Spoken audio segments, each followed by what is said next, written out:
అత్యంత కట్టుదిట్టమైన భద్రత ఉండే రాజ్ భవన్ లో చోరీ జరిగింది. ఈ ఘటన ఆలస్యంగా బయటపడింది. సుధర్మ భవన్ లోని 4 హార్డ్ డిస్కులు కనిపించకపోవడంతో రాజ్ భవన్ అధికారులు పోలీసులకు ఫిర్యాదు చేశారు. ఈ నెల 13న చోరీ జరగ్గా పోలీసులు కేసు నమోదు చేసి విచారణ చేపట్టారు. గతంలో హార్డ్వేర్ విభాగంలో పొరుగు సేవల సిబ్బందిగా పనిచేసిన శ్రీనివాస్ అనే వ్యక్తి హార్డ్ డిస్కులు ఎత్తుకుపోయినట్లు బయటపడడంతో అతడిని ఈ నెల 14వ తేదీన పోలీసులు అరెస్ట్ చేసి రిమాండ్ కు తరలించారు.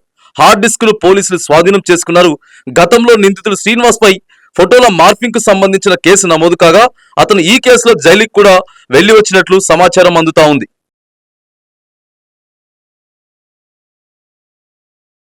అత్యంత కట్టుదిట్టమైన భద్రత ఉండే రాజ్ భవన్ లో చోరీ జరిగింది. ఈ ఘటన ఆలస్యంగా బయటపడింది. సుధర్మ భవన్ లోని 4 హార్డ్ డిస్కులు కనిపించకపోవడంతో రాజ్ భవన్ అధికారులు పోలీసులకు ఫిర్యాదు చేశారు. ఈ నెల 13న చోరీ జరగ్గా పోలీసులు కేసు నమోదు చేసి విచారణ చేపట్టారు. గతంలో హార్డ్వేర్ విభాగంలో పొరుగు సేవల సిబ్బందిగా పనిచేసిన శ్రీనివాస్ అనే వ్యక్తి హార్డ్ డిస్కులు ఎత్తుకుపోయినట్లు బయటపడడంతో అతడిని ఈ నెల 14వ తేదీన పోలీసులు అరెస్ట్ చేసి రిమాండ్ కు తరలించారు. హార్డ్ డిస్కులు పోలీసులు స్వాధీనం చేసుకున్నారు. గతంలో నిందితుడు శ్రీనివాస్ పై ఫోటోల మార్ఫింగ్ కు సంబంధించిన కేసు నమోదు కాగా అతను ఈ కేసులో జైలుకి కూడా వెళ్లి వచ్చినట్లు సమాచారం అందుతా ఉంది.